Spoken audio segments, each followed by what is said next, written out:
Certains candidats aujourd'hui sont obligés d'emprunter une adresse pour dire je n'habite pas en banlieue parisienne, par exemple, j'habite à Paris intramuros. Où est-ce que c'est écrit que quelqu'un qui habite le 9-3 ou ailleurs dans un quartier dit être de la banlieue ou autre, où est-ce que c'est écrit qu'il n'est pas compétent?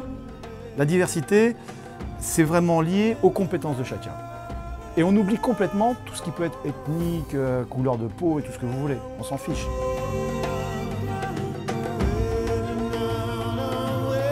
La tendance est plutôt oui, à la reprise, puisque sur un an, le chômage a baissé de presque 10%, 9,7% au niveau national et 9% au niveau départemental. L'ensemble des catégories de demandeurs d'emploi bénéficient de cette baisse, et puis aussi l'ensemble des qualifications. Lorsqu'on parle de secteurs en tension, par exemple, depuis des années, on parle de ces secteurs, hôtellerie-restauration, transport, logistique, bâtiment, mais il n'y a pas que ces secteurs-là. Dans notre département, par exemple, on a 4 offres d'emploi pour une demande d'emploi, c'est le secteur de l'informatique. Et globalement, sur l'ensemble des postes d'encadrement, que ce soit dans le secteur juridique, administratif et financier, enfin, pareil, on est sur un rapport de 3 pour 1. Il y a une chasse aux talents dans les Hauts-de-Seine, tout à fait.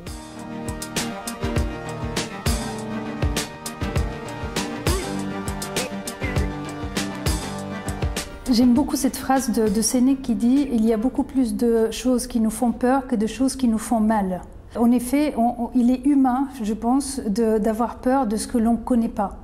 C'est cette méconnaissance de l'autre qui amène certains recruteurs et certaines entreprises à ne pas pratiquer la diversité.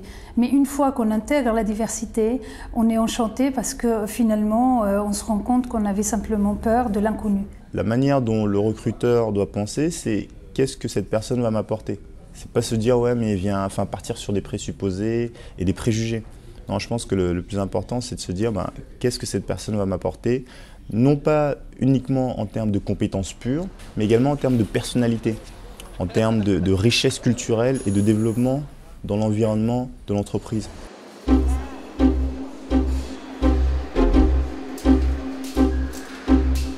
On est toujours dans la diversité positive, dans la discrimination positive, etc. Chez France Electrolyse, ça fait des années, je dirais peut-être 50 ou 60 ans qu'on vit dans la diversité. J'ai des collaborateurs, donc je le disais, de 22 nationalités différentes, de confessions différentes, des femmes, des hommes, des jeunes, des vieux. Donc je crois que ce qu'on cherche, c'est des compétences. Bon, si c'est des compétences dans la diversité, tant mieux. Si on ne les trouve pas dans la diversité, bon, voilà. Pour moi, c'est un mode de gestion normal de faire appel à des gens, quels qu'ils soient, à partir du moment où ils ont des compétences à apporter à l'entreprise. On constate qu'en France, il y a une discrimination vis-à-vis des gens qui sont, disons, issus de l'immigration, ce que nous avons appelé les minorités visibles. Cette discrimination est inacceptable, donc nous disons aux entreprises, vous devez, pour tout un tas de raisons, faire en sorte que votre entreprise soit aux couleurs de la France, c'est-à-dire que cette discrimination disparaisse. Il y a d'autres diversités qui sont traitées par ailleurs, qui est la diversité par exemple homme-femme, qui est la diversité des handicaps, etc.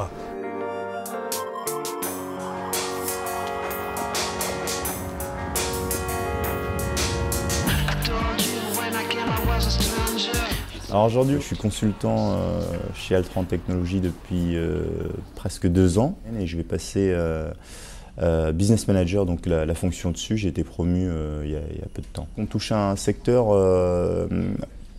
stratégique, je dirais, c'est le conseil en entreprise où avant tout on cherche des compétences et les compétences se font rares sur le marché du conseil. Donc effectivement, la barrière raciale tombe un petit peu par nécessité. L'entreprise doit raisonner plus économiquement, se dire bon, alors qu'est-ce que je fais aujourd'hui? J'ai besoin de gens, quelles que soient leurs origines, je vais les prendre parce que j'ai un besoin. Ces gens-là, ils vont me rapporter de l'argent, ils vont contribuer au développement de mon entreprise et c'est ce que je veux. Chez Schneider, on a 3 raisons de promouvoir la diversité. La première, c'est bien sûr que nous devons attirer des compétences, des talents diverses.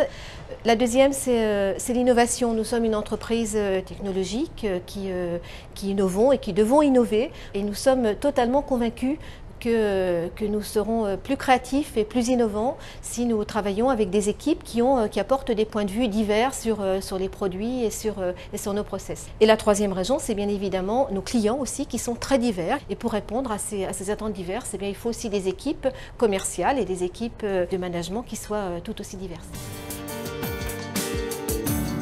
La diversité est vecteur d'une richesse qu'on retrouve dans la société de manière générale et c'est une notion qui doit être très fortement portée d'abord par le chef d'entreprise. Les grands groupes savent très bien former les personnes, sensibiliser les personnes à la diversité et surtout recruter massivement des personnes différentes, d'âges différents, ne pas écarter une personne de 50 ans parce qu'on estime qu'à 50 ans on est vieux, on est inemployable, ne pas écarter un jeune parce qu'il n'a pas d'expérience, il faut bien qu'il commence quelque part. Ce que je ne comprends pas jusqu'à maintenant, c'est que quels que soient les entretiens que j'ai pu avoir avec les opérationnels ou les DRH, j'ai toujours été confrontée à la même chose. C'est pourquoi voulez-vous faire des ressources humaines? Pourquoi voulez-vous travailler dans le domaine des ressources humaines, étant vous-même spécialisé en droit international? Ils ont tendance à penser qu'il n'y a pas de transférabilité de compétences. Et l'ennui, c'est que vous vous retrouvez toujours confronté à cet obstacle qui est que, effectivement, vous avez un diplôme généraliste, un diplôme supérieur généraliste, mais qu'on ne souhaite pas vous prendre à un poste précis parce qu'on a peur du fait que vous êtes polyvalente, justement. On a peur de cette polyvalence en France. On attend de nous que chaque jeune diplômé se ressemble. Vous voyez, on ne peut pas sortir des clous. Il faut être comme ça et pas autrement. La diversité des compétences, je pense que c'est la clé parce que c'est des milliers d'étudiants qui suivent le même cursus, qui suivent les mêmes cours et qui ont les mêmes diplômes. Et ce qui fait que X est différent de Y, c'est ce qu'il a pu acquérir comme compétences sur le terrain, c'est le parcours qu'il a eu dans les sociétés, c'est les chances qu'on a pu lui donner à travers des stages, à travers des petites missions pour qu'il apporte ce plus à cette entreprise. Dans mon entreprise, la diversité est un élément stratégique puisque nous sommes sur un secteur qui s'appelle le BTP, le bâtiment. Et comme vous le savez, dans le bâtiment, on a plus de mal à trouver du monde pour y travailler.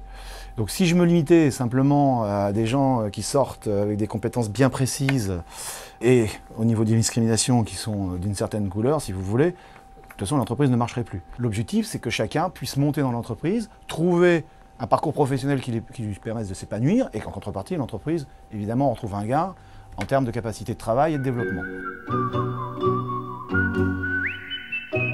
En exemple concret, on a M. Saint-Fort qui est rentré comme apprenti chez nous, a passé son bac en apprentissage chez nous.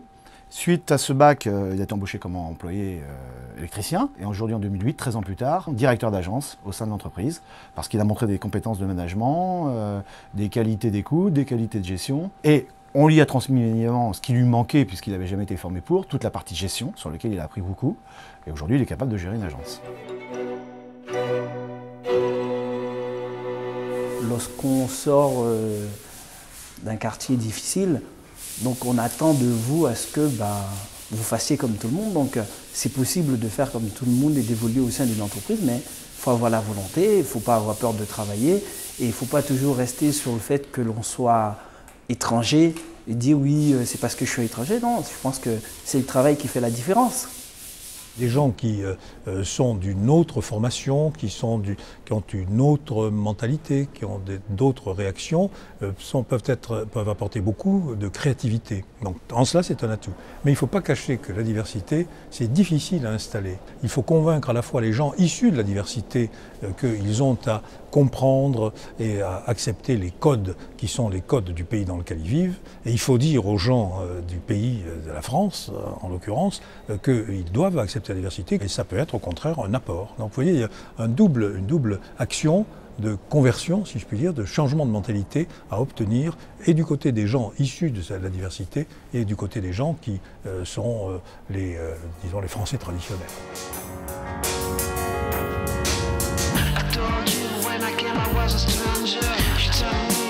une politique de diversité, ça suppose déjà une remise à plat des processus de recrutement et de gestion des ressources humaines. Donc bien évidemment, nous avons remis à plat nos processus de recrutement et je crois qu'aujourd'hui, nous pouvons dire que nous recrutons sans discrimination, que nous acceptons tous les CV et que nous sommes centrés essentiellement sur les compétences qu'ont les candidats et que veulent nous apporter les candidats. Ensuite, Schneider est connu et reconnu pour sa politique d'alternance notamment et pour des dispositifs d'intégration que nous avons développés et qui pour nous sont un excellent tremplin à la diversité. Dans cette entreprise, nous avons la chance d'avoir des compétences stables depuis des années. Donc, alors, ce sont des seniors maintenant, des gens qui sont de très grands professionnels dans leur domaine et qui peuvent transmettre ce savoir. On s'est dit, intégrons des jeunes, très bien. On les prend en alternance, donc c'est balisé pendant 2 ans, 3 ans, ça dépend du contrat. On arrive à les garder encore 1 an ou 2, et on peut considérer qu'à ce moment-là, le contrat a été rempli de part et d'autre. Oh, non, il ne faut pas virer les RH. Je pense que c'est un manque de communication. Ils sont enfermés dans des sociétés. Ils sont eux-mêmes victimes des stéréotypes. C'est la vieille école. Mais je pense que c'est le manque de communication, c'est le manque d'ouverture. Qu'est-ce qui fait que ça marche? J'aurais tendance à dire simplement assigner un but commun à des gens. Voilà, quand vous avez effectivement des gens très différents, qui viennent de pays différents, qui viennent de cultures différentes, qui ont une religion différente. La seule chose qui fasse que tout ça se passe bien, c'est qu'on ait ensemble un but commun. Bon, alors, en l'espèce, le but, bien évidemment, il est de gagner de l'argent, de faire gagner de l'argent à l'entreprise et de redistribuer cet argent aux acteurs de l'entreprise derrière. Je crois que quand vous avez des collaborateurs qui ont compris ça et qui voient que le système fonctionne, j'ose dire qu'ils sont prêts à suivre leur entreprise au bout du monde. Je constate qu'en France, on commence seulement à être sensibilisé depuis peu sur la question de la diversité en entreprise. Je pense notamment aux cabinets de recrutement, aux cabinets d'intérim, aux ANPE. Il est très important que ces intermédiaires à l'emploi soient très sensibilisés à la question de la diversité parce que c'est par eux que passent la plupart des entreprises pour trouver le vivier dont ils ont besoin. Il faut aussi que les entreprises en interne fassent partager cette préoccupation et cette richesse que peut apporter la diversité dans les entreprises à l'ensemble de leurs managers et à l'ensemble de l'encadrement. Dans ce problème de diversité, dans le rapport que j'avais fait moi au Premier ministre, de M. Raffarin, je terminais par une dernière recommandation qui était de faire une campagne de communication très forte pour faire que la diversité entre dans les mœurs. Les chambres de commerce, si elles disent auprès de leurs membres tenez compte de cette diversité du pays et évitez ces discriminations qui n'ont pas de sens, hein, si y a des organismes comme l'Institut du mécénat de solidarité qui expliquent justement les problèmes que pose la diversité, mais les avantages qu'il y a à la diversité et comment se comporter, eh bien, je pense que progressivement, la diversité rentrera beaucoup plus dans les mœurs.